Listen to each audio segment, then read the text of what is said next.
박대리 경제노트입니다.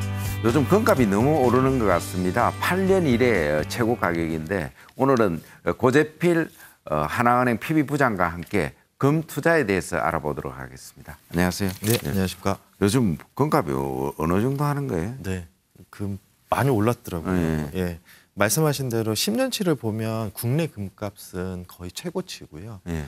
이제 그람당 68,000원 정도. 우리는 이제 보통 돌잔치 뭐, 하면 한돈 한돈 이렇게 얘기하지 않습니까? 네. 돈이 이제 3.75g이기 때문에요. 네. 돈을 한 돈을 살 때 거기에다가 또 부가치세 10%를 네. 또 부여를 해야 됩니다. 그렇게 돼서 지금 현재 가격이 296,000 원입니다. 그 30만 원이네. 네. 야, 3자.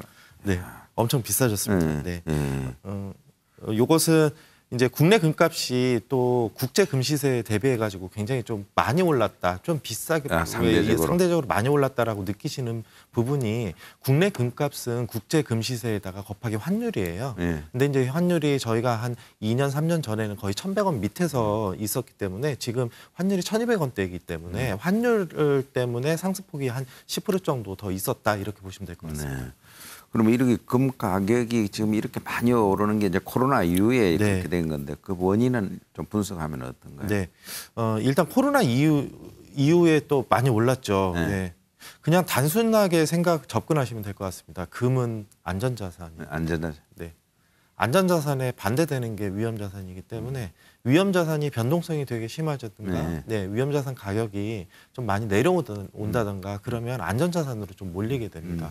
그렇기 때문에 국제 금시세가 좀 오를 수 있는 거고요. 그다음에 두 번째는요. 보통 국제적으로 안전자산이다라고 하면 두 가지를 꼽습니다. 금속에서는 금을 꼽고요. 네. 저희 이제 화폐에서는 달러를 꼽죠. 예, 그러면 달러하고 금하고 안전자산입니다. 그렇지만 달러로 사람들의 수요가 확 몰리지 않고 그 수요가 같은 안전자산에서 금으로 몰릴 수 있다라는 거죠. 지금 현재는 달러보다도 금 쪽으로 조금 몰려 있다. 그렇기 때문에 국제 금시세가 지속적으로 좀 상승하고 있다. 그런 국면이다. 이렇게 보시면 될 것 같습니다. 그럼 하반기에도 뭐 금값은 계속 좀 오를 거라 보는 시각이 많던데. 네네. 글로벌 IB 쪽에서는 뭐 전망들이 여러 가지가 나오지만 2,000불 찍을 거라는 전망들이 좀 나오고 있습니다. 네. 그러면 지금 금을 좀 뭐 투자를 하려면 살려면 어떻게 돼요? 지난번에 한번 우리 경제노트에도 소개를 하긴 했는데 지금 뭐 어떻게 투자하는 거죠?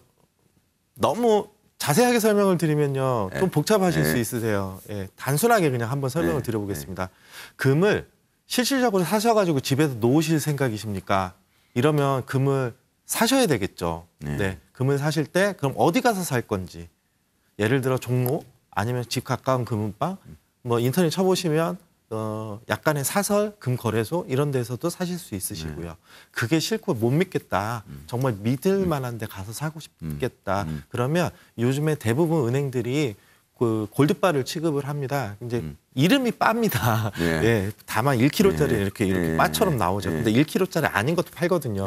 10g짜리도 팔고 100g짜리도 팔고 하기 때문에 그런 것들을 또 사시려면 안전하게 그냥 은행 가서 믿을 만한 데 가서 사겠다라고 하시면 그런 데 가셔서 실질적으로 사시면 됩니다. 다만 제가 좀 전에도 말씀을 드렸듯이 금을 사서 집에다가 직접 놓으신다던가 자녀분들한테 선물을 해주신다던가 이러실 때는 금을 사셔야 되겠죠. 금을 살 때는 부가가치세 10%를 내셔야 돼요. 근데 이 10%를 투자의 관점으로 놓고 보면 이 10% 부가가치세를 내셔서 금을 집에다 보관을 하셨다가 나중에 금을 파시려고 하더라도요. 10% 세금 내신 걸 다 안 돌려드려요. 부가세 환급이 안 돼요? 네, 그렇습니다. 그렇기 때문에 제가 좀 전에도 말씀을 드렸듯이 목적이 있으셔서 금을 직접 사시는 경우가 아니면 부가가치세를 꼭 생각을 하셔야 됩니다. 또한 은행이나 이런 종로나 이렇게 가셔서 보시면요. 인터넷에서 쳐보시면 국내 금시세가 나오는데요. 거기에 부가가치세 말고 수수료를 또 받아요.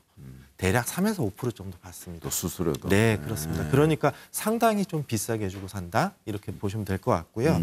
이제 금에 대해서 투자를 직접 현물을 그러면 내가 안 하고 금 가격이 계속 오른다는데 투자의 관점에서 금을 투자를 할 수 있는 방법들은 이제 또 여러 가지가 있습니다.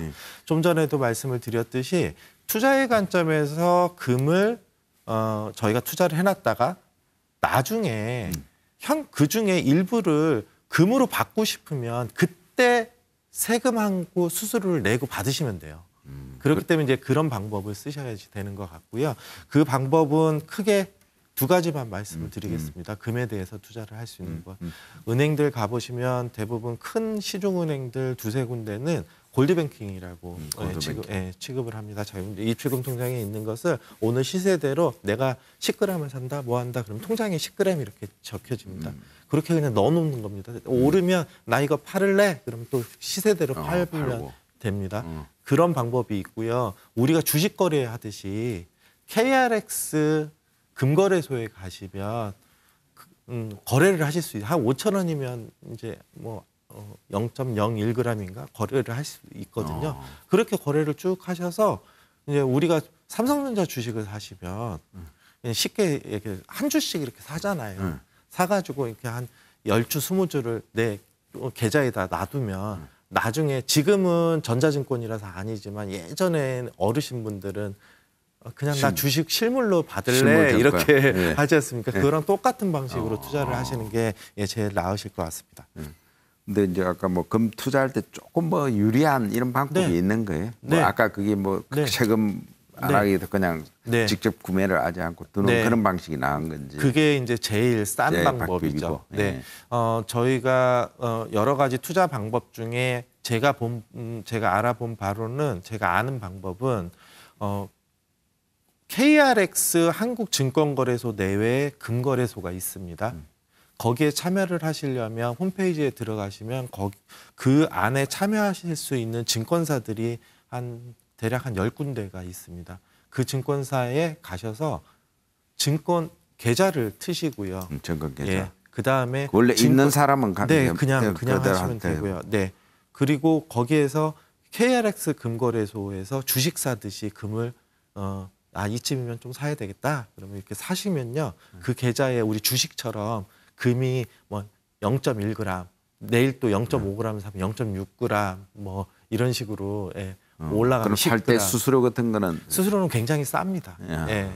굉장히 싸기 때문에요. 또 사셨다가 주식 좀 많이 올랐다 하면 또 오르시면 또 파시면 되고요. 양도 차익에 대해서는 비과세로 알고 있고요. 그다음에 좀 전에도 말씀을 드렸듯이 그렇게 사시다가 뭐 돌잔치나 이런 데 가실 때 한돈 선물을 해야 되겠다. 그러면 3.75g 인출하시면 그때 그 금액에 대해서 부가가치세하고 수수료 조금 내시고 받으시면 됩니다. 그게 제일 저렴한 금 투자 전략이라고 생각합니다. 오늘 좋은 말씀 감사합니다. 네, 감사합니다. 네, 지금까지 고절필 부장과 함께 금 투자 방법에 대해서 알아봤습니다. 박재현의 경제노트였습니다.